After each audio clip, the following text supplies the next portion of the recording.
सुना ना बोला ए हो सुना हाँ एगो लइका परल बा पीछे जान पीछे ओढ़नी सड़क के पीछे जान ओकरा चलते चल मुश्किल डगर हो जाई तो सुना जहिया अजब तहार डर हो जाई तू जान हो तोहरेला मर्डर हो जाई तू जान हो तोहरेला मर्डर हो जाई साज को हटड़नु म्यूजिक बाय मास्टर प्रिंस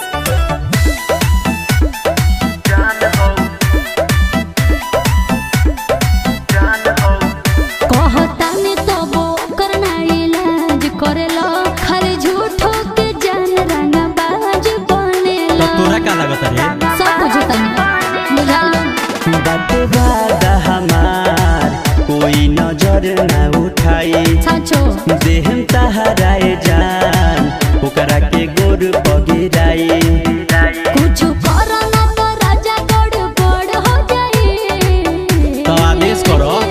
जहिया अजब तहार डर हो जाई तू जान हो तोहरेला मर्डर हो जाई तू जान हो तोहरेला मर्डर हो जाई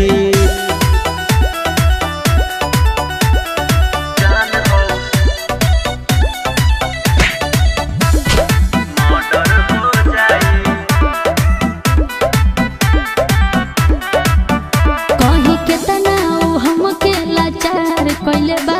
जन सारा उ हो दयाज पार कइले बा आज व्यवस्था हो जाई